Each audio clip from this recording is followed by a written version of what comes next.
Hey folks, this is Riker with a Diablo 4 discussion video about the potential unrevealed classes and why I feel that archetypes are very important. We know that Diablo 4 will launch with 5 classes. We know that 3 of those classes, which have already been revealed in the gameplay, are Barbarian, Druid, and Sorcerer or Sorceress. So we know that there are 2 unrevealed classes. And at BlizzCon 2019, when I interviewed lead systems designer on Diablo 4, David Kim, he suggested that the devs might not necessarily be beholden to archetypes for the other 2. This came about when I was asking him, prodding, well, we don't have the ranged archetype, the archer archetype covered yet.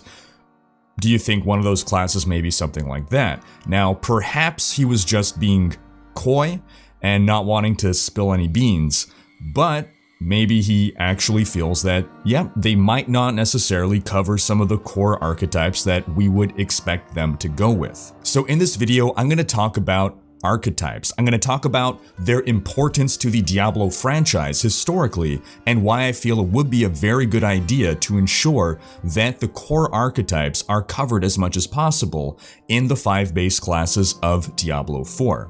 But this is a discussion, and I encourage you folks to sound off in the comments with your thoughts as well. Let me know if I'm spouting a bunch of BS. Let me know if my ideas are terrible. Let me know if you disagree and think archetypes are not important. Now, my basic argument here can be distilled to capturing core class archetypes is essential to maximizing your player base. Core archetypes capture specific playstyles, and if your game is lacking a core archetype that appeals to some segment of the player base, then that player may feel this game is not for me because there's no archer, there's no ranged bow-wielding attacker, and that's the only kind of character that I like to play. And I would say that this is especially true for Diablo, which has established itself as a franchise that captures strong class archetypes.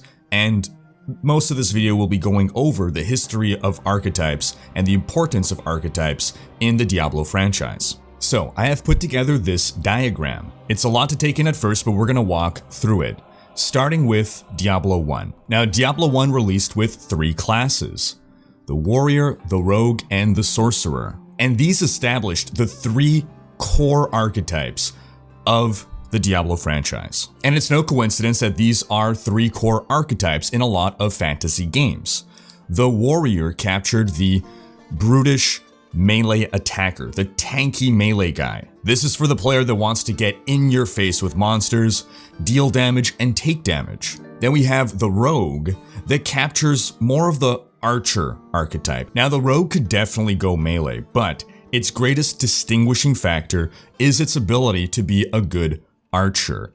This appealed to those people that want to be the classic bow wielder. And then the Sorcerer, of course, captured the mage fantasy, the spellcaster fantasy. So we have 3 strong core archetypes that can be distilled to melee tough guy, archer, and spellcaster. Each of these represents very different playstyles and evokes very specific imagery from a flavor perspective. Then comes Diablo 2. And what Diablo 2 did was it took those core archetypes and expanded on them. Instead of adding more archetypes, it took the existing ones and broke them down, added more flavor and more specialization. The Warrior, for instance, in Diablo 1 got distilled into the Barbarian and the Paladin. The Barbarian is effectively a very flavored warrior. The Warrior is rather bland, but the Barbarian, now we're introducing a lot of class fantasy and flavor. The Wild Man, the Highlander, and the Barbarian really embraces the raw melee attacking tough guy fantasy. This is the dual wielder. This is the full-on offensive tough guy in the thick of things, dishing out tons of damage and taking punishment too.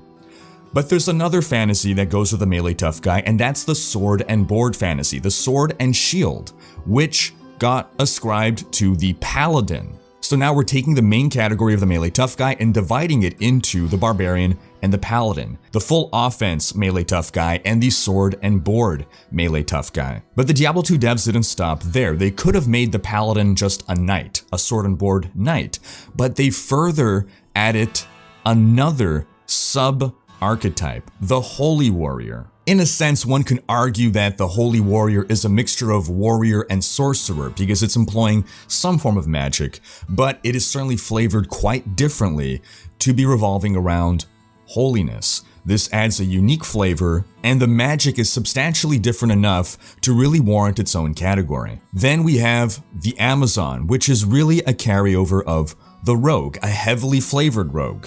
Yes, again, you can make a pure melee Amazon and it is very viable, but again, the most distinguishing factor of the Amazon is that it captures that bow fantasy, that archer fantasy that no other D2 class can capture. Then the Sorcerer just straight up becomes the Sorceress. Now we do see a bit of a specialization into elemental magic. We're distilling and strengthening the feel of the magic that the Sorceress casts.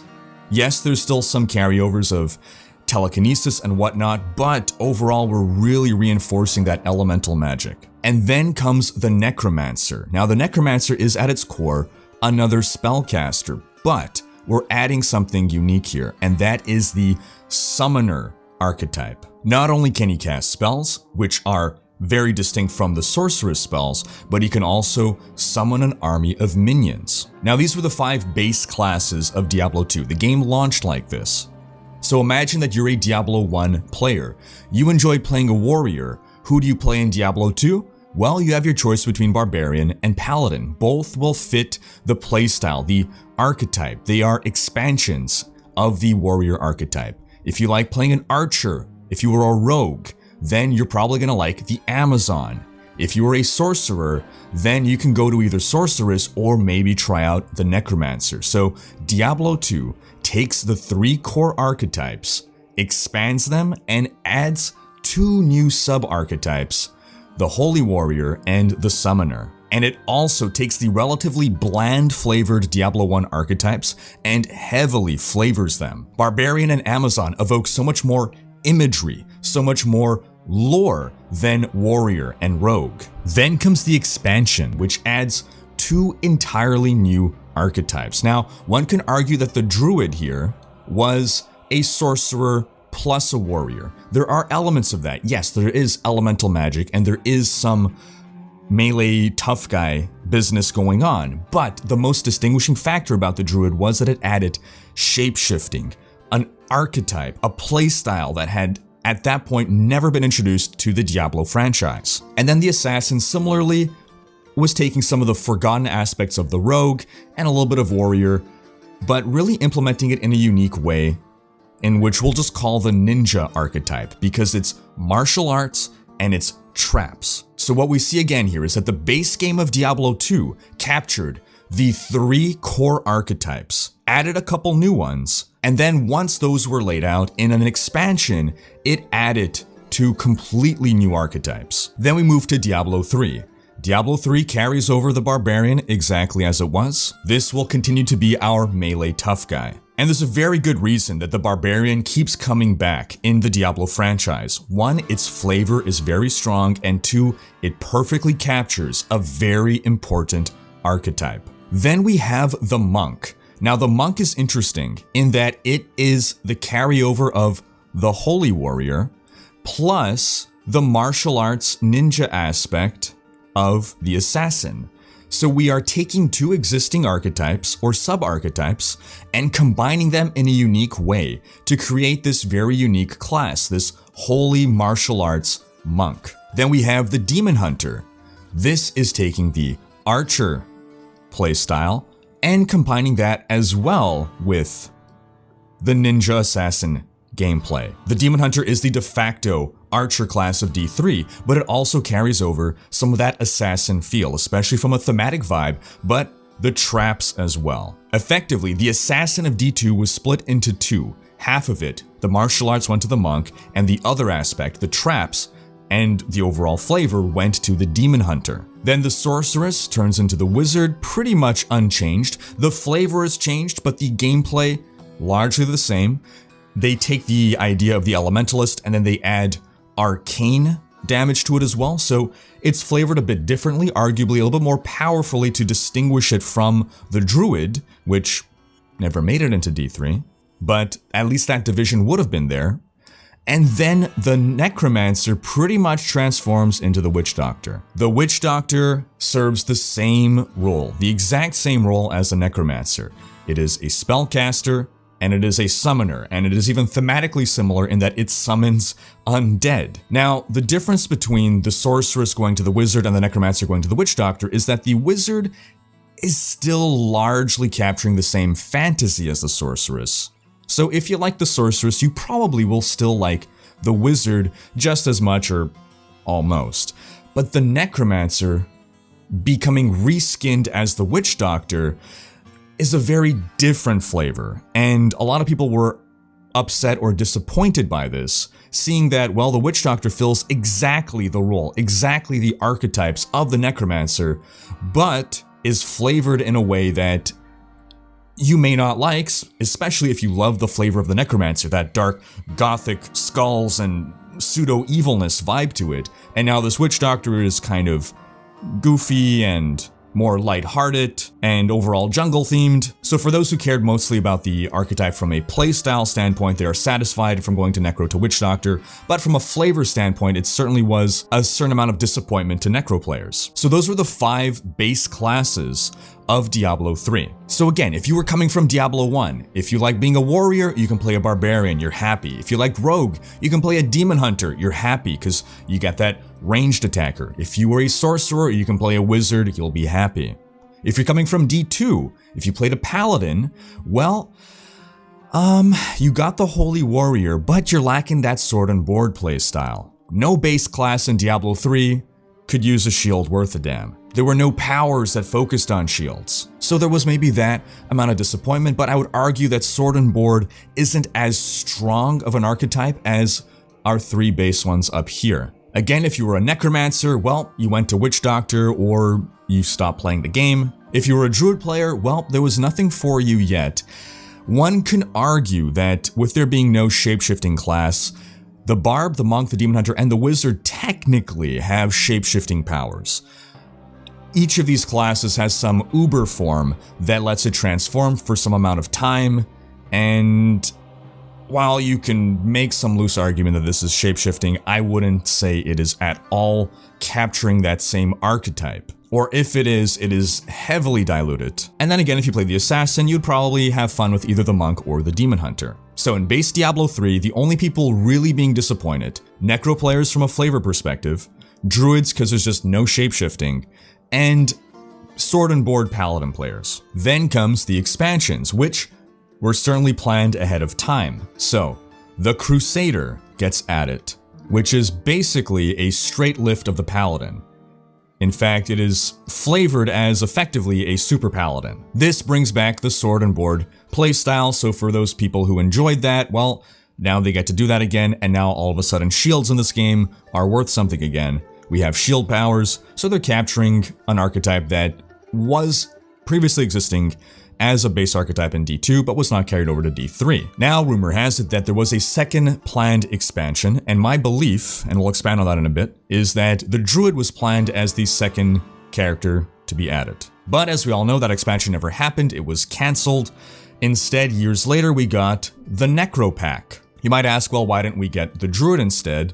Well, again, the plans for that previous expansion were completely cancelled. Adding a character pack to Diablo 3 was something that the team came up with years after D4 was being worked on already. And so the devs had to think, okay, well, maybe we can find some way to monetize D3 in the long term by adding character packs. And we might want to do more than one of these, but what do we start with? What do we start with? It turns out a lot of the devs really liked Necromancers. They were big fans of the Necromancer, and they knew that, again, a lot of Necro players were disappointed that this cool flavor wasn't carried over into D3. So the Necro was a very easy win, and I'm sure there was internal debate between bringing the Necro or the Druid, because at this point, the only thing really missing from D3 was the Druid as shapeshifter gameplay, a shapeshifter archetype, and the Necro from a flavor standpoint. They opted to go with Necromancer, and the Necromancer really doesn't capture any new archetype. It is the same thing as it was, but they had to make it distinct from the Witch Doctor. So that's why they put so much development effort into having it be a different kind of pet class, because if it was literally the same thing, then these two classes would be redundant with each other. You can't have the only difference be between two classes, their flavor. So that's why Necros were very heavily focused on active pet class as opposed to the passive pet class playstyle of the Witch Doctor. But my belief is that the original developer intent was that the Druid would be the 7th class in Diablo 3. There were 2 planned expansions. They had their base lineup of classes, and I believe that Crusader and then Druid were the 2 planned classes to arrive after, because that would have covered everything. Before they realized that people were upset that the Necro wasn't carried over, that covered every single archetype, gameplay archetype that previously existed in the Diablo franchise. And we can see the fingerprints of this design. When that second expansion was cancelled, at some point, allegedly, Mike Morhaime said, okay, whatever you've been working on, just release it all for free. And so we got little tidbits added to the game, polished, of course. They didn't just release it as it was, but they worked on and polished, be it ideas, be it concepts, be it actual zones and monsters. They added in things, and so we got elements added to D3 after Reaper of Souls that were very Druid themed. That's what spurned a lot of discussion and theory crafting that, we're gonna get a Druid coming to D3. The new zones were very Druidic. There were werewolf enemies, shape-shifting werewolf-like enemies. All the signs were pointing towards a Druid. So it's my theory that that was the developer intent. Now we come to Diablo 4. Diablo 4 once again carries over the Barbarian. Excellent choice. The Barbarian is tried and tested. It is the warrior. It perfectly captures the flavor and the gameplay. Then we have the Sorcerer. All right, another strong archetype. We're going back to Sorcerer. I approve of that choice. There's greater history to the name Sorcerer in the Diablo franchise than there is to the name Wizard. I personally prefer the name Sorcerer to Wizard. When I think of sorcerers and wizards, Sorcerer always felt a little more dark and edgy to me than Wizard, who studies the spellbook, but ultimately it's not a big deal. What's important is that this once again captures that core spellcasting fantasy. Then the Druid. All right, so now we got the Druid coming back all the way from Diablo 2, and we have the Shapeshifter archetype brought into D4. So that's our 3 base revealed classes so far, and we don't know what the other 2 are going to be. There's been some speculation. Are they going to bring back classes that already existed? Are they going to make new classes? Personally, I think they can go either way, but I do feel it is important for them to capture certain fantasies.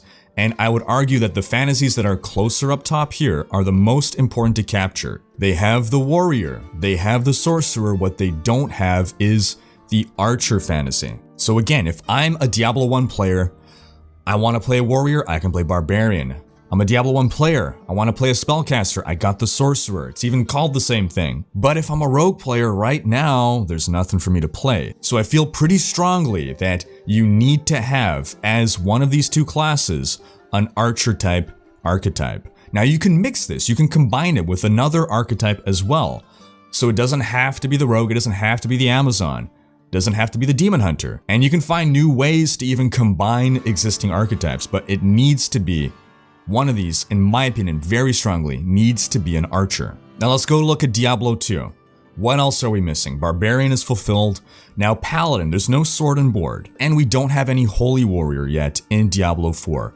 I wonder whether they're gonna do away with Holy Warriors altogether. I wonder if they're deciding that Diablo 4 is too dark to have any Warriors of the Light. It's speculation on my part, I don't know for sure. I don't feel strongly one way or the other. It's just a question that I have. But right now, neither Sword and Board nor Holy Warrior are captured from the lineup that's been revealed. These, I would say, are secondary archetypes. Not as important to capture, but could still be important.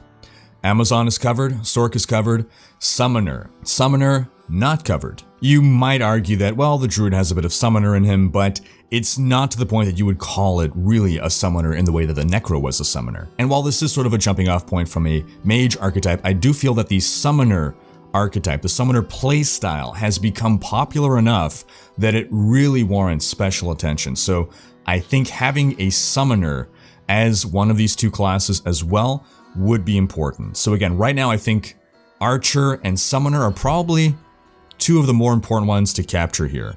Holy Warrior is more important flavor-wise, so I think it's okay if that's not there. Sword and Board, I think, is just less popular of a playstyle, so it's okay if it's not included, especially because, well, even if there's no Sword and Board, people could probably still like the Barbarian, even if there's no shield class. In general, there's overlap between people that like shield-based classes and people that like just pure tanky melee classes. Now, as it stands, there's also nothing that covers the Assassin gameplay style. Now, this isn't based off of any data, this is more just my gut feeling, but I feel that the Assassin archetype is a little less powerful than some of the other core archetypes. Again, I would consider this a secondary archetype. I think the fact that we're able to distill it into martial arts and traps is further evidence that it is not a particularly powerful archetype. One can argue that, at least in Diablo 3, the whole trap side of things didn't really amount to a very strong flavor for the Demon Hunter. No strong builds really revolved around traps.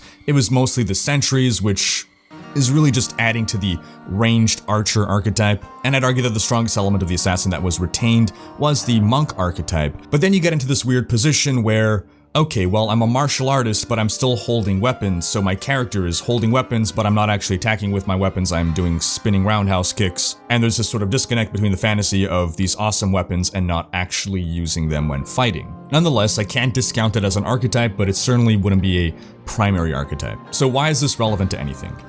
Again, we have observed that within the Diablo franchise, archetypes have been very important. Diablo 1 established 3 core gameplay styles. Diablo 2 expanded on those, added more flavor to them, added more specificity to them, added some sub-archetypes, and once those were fulfilled, then it started adding some new archetypes entirely. What did Diablo 3 do? It carried over main archetypes. It mixed and matched certain main archetypes and certain sub-archetypes. Diablo 3, interestingly enough, did not introduce any new archetypes. It combined archetypes in a unique way to create new and interesting classes, but it did not establish any new archetypes. So why were archetypes important to Diablo? First off, adding strong flavor to classes. Secondly, ensuring that players of previous games could latch onto something that they would enjoy playing. Even if they only liked one single class in one of the previous games, they should be able to find something that they would like in the next game. And lastly, for people entirely new to the game, ensuring that a variety of core gameplay styles are captured in order to maximize your potential audience. There are people that only play bow classes in games like these, and not having a bow class in your base game is going to alienate that portion of potential players. So what does that mean for Diablo 4? What can we do? First off, I feel that in our 5 base classes, we should probably cover as much as possible already existing archetypes, and then for expansions, I think at that point, we can start adding new archetypes the way Diablo 2 did. I think the transition from Diablo 1 classes to Diablo 2 classes was very strong. That's what Diablo 2 did. Diablo 2 established in the base game solid archetypes that are based off of the existing archetypes, and then in the expansion added completely new archetypes. And I think it would be wise for Diablo 4 to follow a similar path. So what does that mean for our 2 remaining classes? That means, again, one of these needs to be an archer. That leaves us with a number of uncovered sub-archetypes: Sword and Board, Holy Man, Summoner, Ninja. Now again, I feel of these remaining ones, the Summoner is probably the most important one, and I feel that should be distinct from the Bow class. The Archer and the Summoner being the most important of these remaining untouched archetypes, I think they should be distinct. So let's put this as the Summoner. And then what else can we play with? Well, what if we add Sword and Board here to the Summoner? Yes, that's a Sword and Shield. So what can that mean flavor-wise? We have a Sword and Board guy who's also a Summoner. Well, what if instead of it being a mage, it's a Summoner? What if instead of a Necromancer, it's a Death Knight kind of character? An evil type of paladin character that is a Sword and Board warrior that also summons an army of minions that travel with him. And then what if we add the Ninja, oh goodness, how am I gonna draw this? Back That's a ninja. It's a ninja, okay? It's a ninja. We add the ninja back to the ranged class, but instead of it being a demon hunter, we go back to calling it an assassin or something else, and it's basically just a demon hunter that also has martial arts. So it's the assassin who can now also use bows. This leaves the holy warrior as the only untouched archetype. Again, I'm not even sure if they're gonna feel beholden to the holy warrior archetype, and I'm not even advocating that this is what Blizzard should do, that they should make, again, the Death Knight summoner or the archer with ninja skills. That's just one potential interpretation, one way of ensuring that as many of the old archetypes are covered as possible. And again, when it comes to these less important archetypes, it can maybe be saved for an expansion, but I feel very strongly about the archer archetype, whether that comes back as the Amazon, whether it comes back as the demon hunter, the rogue, the rumored hunter that we saw in concept art, whether it's a ranger, whatever the case may be. I'd say one of those two classes needs to be an archer and the other one should be a summoner. And given the importance of the Necromancer historically in Diablo, probably bringing back the Necro straight up wouldn't necessarily be a bad idea. But I turn the question to you folks. This is what I think. What do you think? Do you think archetypes are important? Do you think it doesn't matter? Do you think there should be an archer? Do you think there should be a summoner? Do you think there are specific classes they should bring back? I encourage you to sound off in the comments. And that's gonna wrap up this video. But I do encourage you folks to check out my video covering the first quarterly dev update from the Diablo 4 devs. Also, a quick reminder that Gold Foil Rikers Raiders merch will only be available for probably one more day when this video goes live. Link to that in the video description below. Thanks for watching. Special thanks to my Twitch, Patreon, and YouTube supporters for making these videos possible. If you like what you see on this channel and want to support the creation of more content, you can consider pledging on YouTube or Patreon and unlocking behind-the-scenes content, monthly virtual hangouts, and more. If you enjoyed this video, please share it, check out these other videos, and subscribe to join Rikers Raiders for more Diablo content.